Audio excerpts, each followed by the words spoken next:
Sofia had always known hunger, but she didn't know betrayal, not until it came wrapped in a kiss on the forehead and a whispered promise of protection.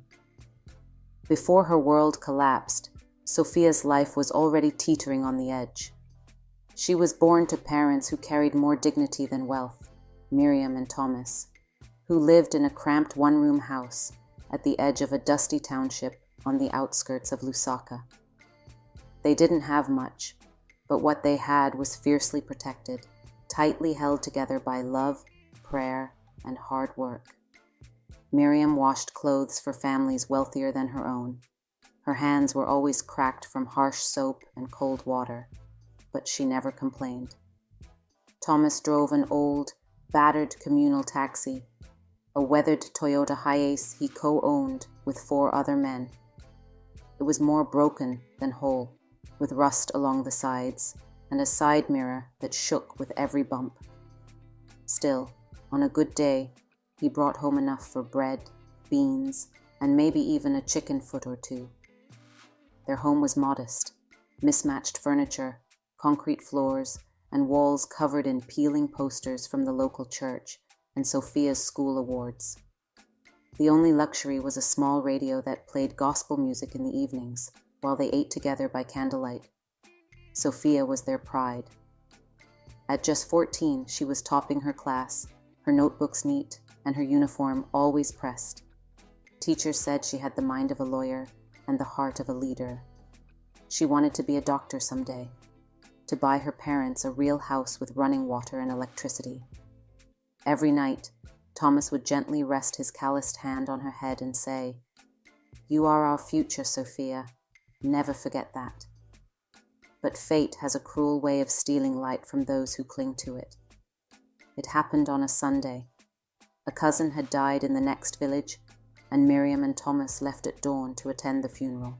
Sofia had begged to go, but her mother insisted she stay and study.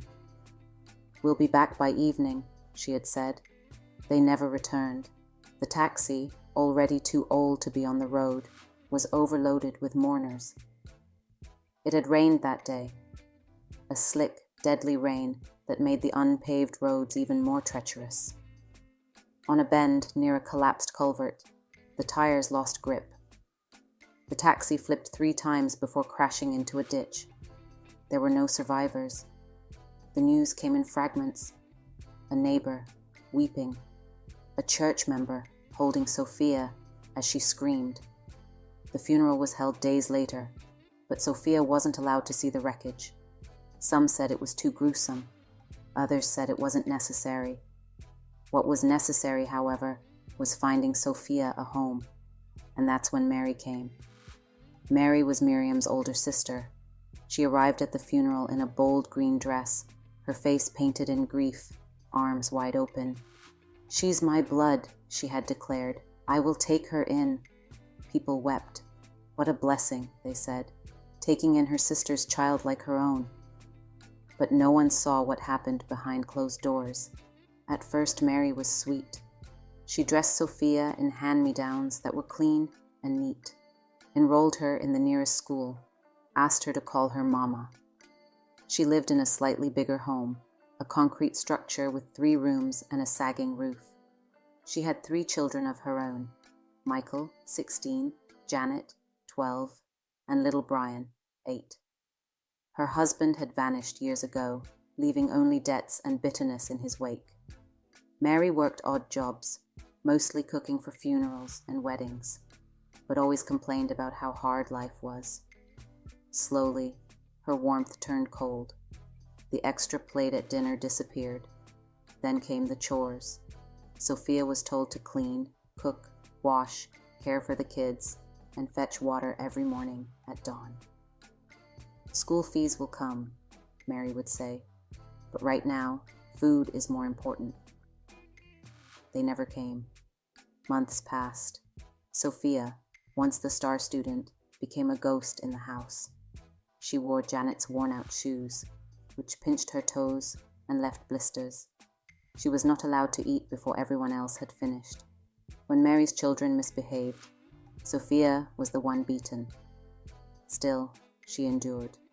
She prayed.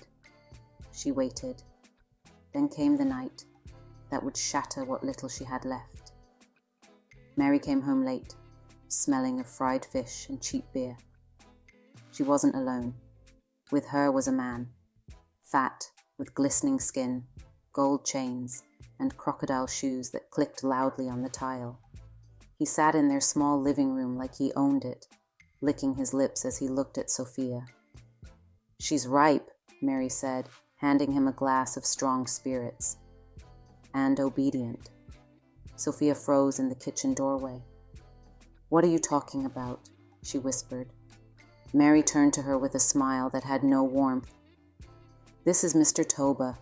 You'll be going with him tonight." Sofia's heart stopped. "What?" "Don't be ungrateful," Mary snapped. "Do you know how expensive food is these days? Do you think you live here for free? I'm your niece." Mary's eyes narrowed. "You're a mouth to feed, that's all." Sofia tried to run. Mr. Toba was faster. His thick hands wrapped around her arm like iron. That night, for the equivalent of $200, Mary sold her. The money, among other things, was used to buy new sneakers for her boys, a new phone for Janet, and meat for a whole week. Sofia was stuffed into the back of a car with tinted windows and driven through the night. They crossed the border into Namibia, where Toba handed her over to a woman with flaming red hair and dark, soulless eyes. "Celine," she said with a grin, "welcome to your new home." It wasn't a home. It was a hell.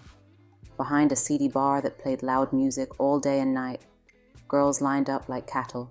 They were all young, some even younger than Sofia.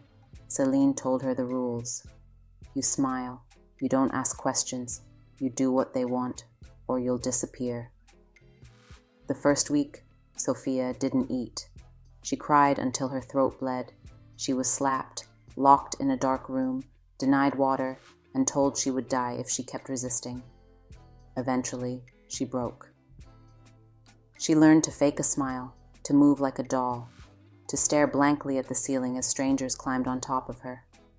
Her body became a cage, her soul a distant memory. Then came Leo. He was different from the others. Tall, well-dressed, quiet. His eyes didn't devour her. They studied her.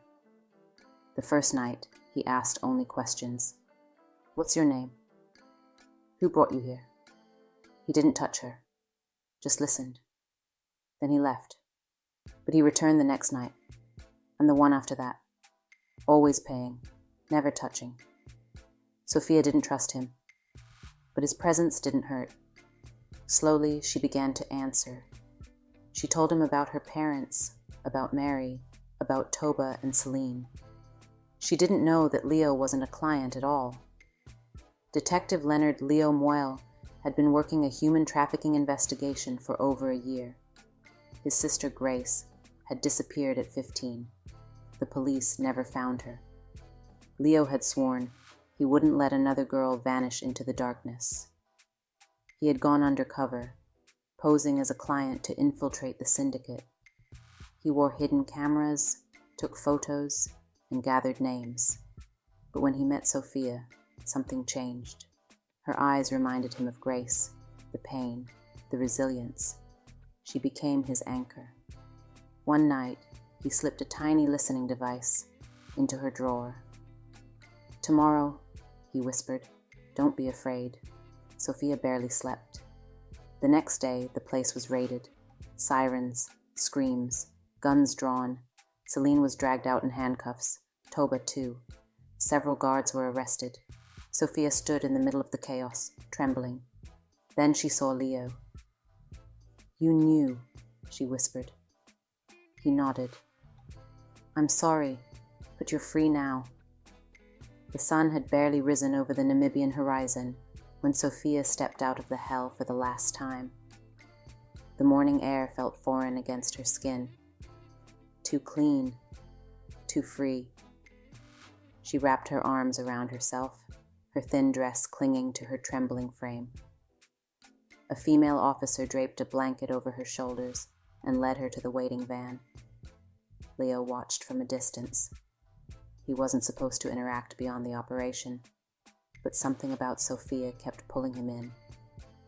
She had survived a darkness few could understand, and yet she stood, frail but unbroken. Sofia was transported to a safe house in Windhoek. The safe house wasn't fancy, but it was clean, warm, and quiet. For Sofia, it felt like a different world. No pounding music, no harsh hands, no threats. For the first few days, she barely spoke. She spent most of her time staring out the window, watching clouds move lazily across the sky. Leo checked in under the guise of follow-up interviews. He brought books, warm tea, and once a potted plant. "Why the plant?" she asked one evening, her voice hoarse.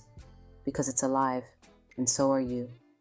A silence lingered between them before she whispered, "Thank you." Meanwhile, in Lusaka, the trial begins. The courtroom was packed. Reporters lined the benches. Cameras clicked as Aunt Mary was escorted in, her wrists in cuffs, face pale. The evidence was damning. Financial transfers, recorded conversations, and Sofia's heartbreaking testimony. Sofia's voice trembled on the stand, but never broke. Her eyes met Mary's. There was no fear, only fire. When the sentence came, 25 years without parole, the courtroom fell silent. Mary shrieked, lunging toward Sofia before being restrained. "You ungrateful little snake.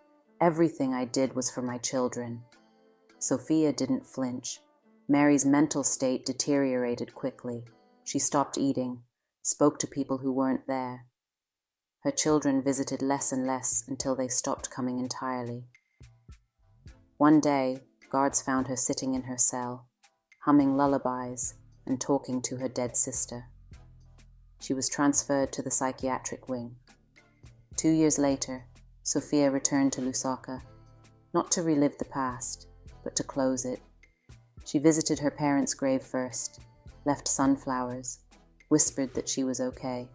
Then she went to the prison. Mary was a shell of her former self, unkempt, hollow-eyed. When she saw Sofia, her gaze sharpened. "My babies." Sofia sat down, unblinking. "They died. Fever. No one buried them," Mary wailed, clutching her head. Guards moved toward her, but Sofia held up a hand.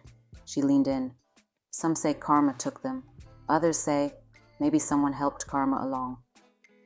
Mary's eyes widened. For a moment, clarity returned, and with it, a scream that echoed through the halls. Sofia stood and walked away. She left the prison with her head high. Leo remained in her orbit, never overbearing, always present. He offered her help, counseling, protection, even adoption. But Sofia refused. She wanted to rebuild on her own. "I won't be anyone's pity project," she said. "I'm not broken. I'm just getting started." What do you think really happened to Aunt Mary's children? Comment your thoughts down below, and don't forget to subscribe, like, and share for more stories from enchanted African realms.